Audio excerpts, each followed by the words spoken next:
दादा तुम्ही याच्या अगोदर आम्ही सगळ्या कार्यकर्त्यांना अनुरोध करून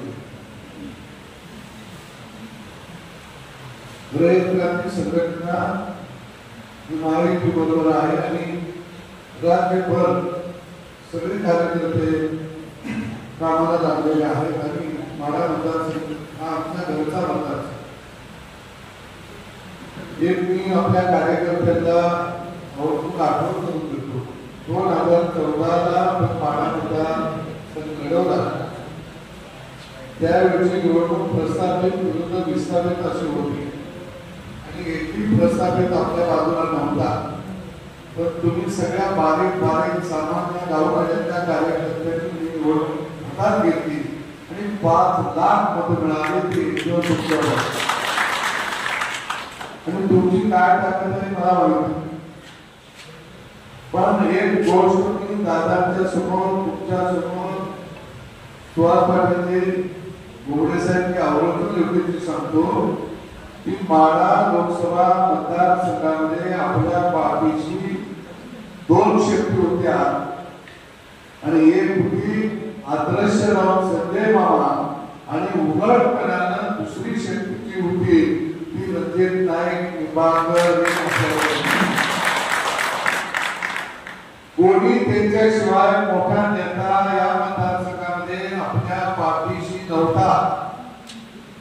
अगदी अशोकराव चव्हाण पृथ्वीराज बाबा चव्हाण ते मुख्यमंत्री होते आणि या सगळ्यांची सभा देवडीला होती मानमध्ये आणि त्या सभेमध्ये व्यासपीठावरती रणजित दादांनी उठून सांगितलं, दादाची आणि माझी भेट झाली नव्हती, उठून सांगितलं मी सदाभाऊचा प्रचार करणार आहे.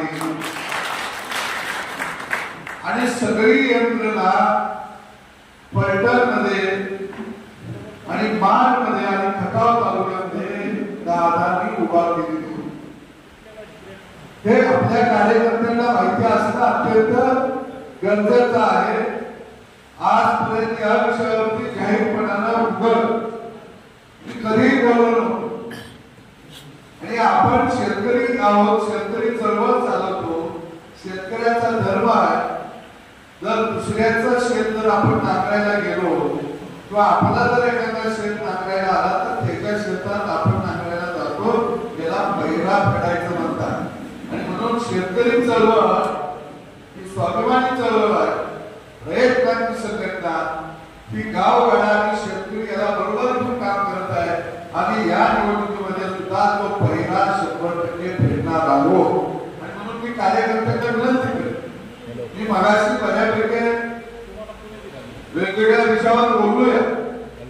ही निवडणूक अगदी तुम्हाला सगळ्यांना वाटतंय की आपण एक थीम मांडत पहिल्यापासून काय विचारावं, भारत विरुद्ध इंडिया. ही थीम आपली आजची नाही, शरद जोशी पासून आहे. आपण काय म्हणायचं, भारत विरुद्ध इंडिया अशी आपली लढाई आहे. आणि योगानं आदरणीय मोदी साहेबांनी सुद्धा हीच थीम घेतली, भारत विरुद्ध इंडिया, इंडिया आघाडी एका बाजूला. आणि म्हणून मी सगळ्या कार्यकर्त्यांना सांगितलं, तुम्ही चिंता करा, बारीक सारीक तुमच्या शंका आहेत मला वाटतं, पण खासदार म्हणून काम करायला फार मर्यादा असतात. कारण दिल्लीमध्ये अधिवेशनामध्ये 6 महिन्याचा काळ जातो, 2 ते 3 महिन्याचा काळ हा बैठकीमध्ये जातो, वेगवेगळ्या कमिट्या तुमच्यामध्ये जातो. राहिलेल्या 2-3 महिन्यामध्ये खासदाराला 700-800 कामं करायची असतात. आता तुमचा दुखणं काय मला माहित आहे, कारण आपण सगळे विस्थापित. तुम्हाला काय वाटतं की आता खासदार प्रस्थापितांच्या वळणीला गेले, पण छत्रपती शिवाजी राजांनी सुद्धा स्वराज्य उभा करत असताना वाड्याचा उपयोग केलेला होता. कड्यामध्ये राहणाऱ्या माणसांना बरोबर घेतलं होतं, पण ते स्वराज्य वाड्यातल्या जागीरदारांचं नव्हतं, ते स्वराज्य गावगाड्यातल्या माणसाचं होतं. तसं स्वराज्य गावगाड्याचं उभा करायचं, ते गावगाड्याच्या बरोबर. आणि तुम्ही ती मनातलं शंका काढून टाका. थोडा संपर्क कमी पडला तुम्हाला वाटतं असं नाहीये. तुम्ही वेळोवेळी जावा. पुढच्या वेळी तो संपर्क वाढवायचं काम आपल्याला करावं. मी सुहास पाटील सर तुम्हाला सांगतो की पुढच्या वेळी हे तुम्ही पाड्यामध्ये खासदारांचा संपर्क करायला का 2-4 केले. एक पाड्यावर निघाल, एक गावगाड्यावर निघाल. तुम्ही गावगाड्यावर काढा. आपली माणसं गावगाड्याची गावगाड्यावर येतील, वाड्याची वाड्यावर जाते. खासदारांना सांगू वाड्यावर जाताना गावगाड्यावर या. गावगाड्यावर गेल्याशिवाय वाड्यावर जाता येत नाही. तेव्हा ती मनामध्ये चिंता करू नका. एक संपर्क कार्यालय करा. खासदारांच्या साक्षीनं सांगतो तुम्ही मगाशी म्हटलं की बीजेपीनं काय केलं, आपल्याला काय केलं, आपल्याला आपला अन्याय केला. अजिबात अन्याय नाही. खासदार आपल्या बरोबर आहेत आणि तुम्हाला सांगतो तुमच्यावर सुद्धा गुलाल जूनच्या अगोदर पडणार आहे. ही तो प्रॉब्लेम. परंतु यावेळी ही लढाई सगळ्या कार्यकर्त्यांना मी अगदी जबाबदार सांगतो की प्रस्थापितांना रणजित नाईक निंबाळकरांना रोखायचं. ते एवढ्यासाठी रोखायचं आहे की ते वाड्यावर जेवायला येत नाही, वाड्यावर उतरा घालायला येत नाही. आणि हा प्रस्थापितांचा डाव आहे. ते अफवा पसरत आहे. आपल्याला नरेंद्र मोदींना प्रधानमंत्री करायचं आणि हे जर सगळं करायचं असेल तर गावगाड्यातल्या माणसांनी जागा राहिलं पाहिजे. आणि कुटुंबी शंभू इथं असेल आमचा भारत समाज सांगोल्यावरून थोडीशी तुमची नाराजी पण ती काढून टाका. आणि आजपासून पॉम्पलेट येईल नाही ते नंतर, पण आजपासून प्रत्येक सांगोल्यामध्ये शंभू आणि भारत समाज तुम्हाला सगळे गावं माहिती आहेत, सगळी यंत्रणा माहिती. तुम्ही स्वतंत्र अधिकार आणि जिल्हा परिषद गट वाईज आपल्या 10 कार्यकर्त्यांना तुम्ही तिथं जबाबदारी द्या. दादा आपले कार्यकर्ते जरा फाटके आहेत, मळकातले कपडे घालतात, ती शेताबाबत आहे, ती जरा खाकी कपडे भट कपडे घालून येत नसल्यामुळे ती लवकर ओळखू येत नाही. ते कार्यकर्ते असतील.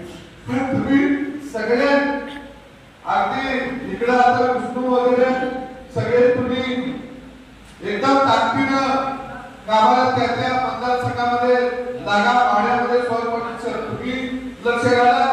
दीपकराव तुम्ही पंढरपूरची जी गाव आहे या पंढरपूरच्या गावामध्ये तुम्ही लक्ष घाला. आणि 2 दिवसात तुम्ही जिल्हा परिषदचा हा गट त्या गटातले हे 10 कार्यकर्ते आणि त्यांचंही 10 मोबाईल ते आदिनाथच्या किंवा माझ्या व्हॉट्सअपवर तुम्ही मला 2 दिवसात टाकून द्या. आणि ती लगेच 2-3 दिवसात म्हणजे खासदारांना वेळ त्यांना त्यांची गावं करत राहतील. लगेच मी 2-3 दिवसानं त्या जिल्हा परिषदच्या गट वाईज मोकळा बैठक संध्याकाळची आपण एका गावात सभा घेऊन दिवसभर किमान 15 गावं तुम्ही माझे लावायचे. म्हणजे मी 1 दिवस सांगोला, 1 दिवस इकडं, 1 दिवस करमाळा आणि 1 दिवस पंढरपूरची गाव असा मी सर 3 दिवसाचा मुक्काम मी तुम्हाला 2-3 दिवसात तुम्ही मला संध्याकाळी पाठवा. 3 दिवसात द्या. 3 ते 4 लोक येतील माझ्या बरोबर राहतील. आपला स्वतंत्र दौरा लावून तिथं खासदारांना वेळ मिळेल तिथं ते येतील. त्यांना एका बाजूला करते ते 3 दिवस झाला की मग मी खंडोबाला जाणार. म्हणजे असं हा मतदारसंघ आपल्याला सगळ्यांना पिंजून काढायचा आहे. आणि तुम्ही मला पागलासारखं लढायला लागलं. ही निवडणूक नाही, माढा मतदारसंघामध्ये ही लढाई आहे. आणि ही लढाई विस्थापित आणि गावागावाड्यांना माणूसच जिंकणार आहे हे आपल्याला इथं सिद्ध करून दाखवायचं आहे. आणि म्हणून तुम्ही परत एकदा कमळ ते चिन्ह आहे. आपण महायुतीला इथं विजय करायचा आहे, दादाचा विजय करायचा आहे ही भावना मनामध्ये ठेवा. जे विकासाचं काय असेल निवडणूक झाल्यावर परत आपण बसू आणि त्याच्यावरती मार्ग काढू. धन्यवाद.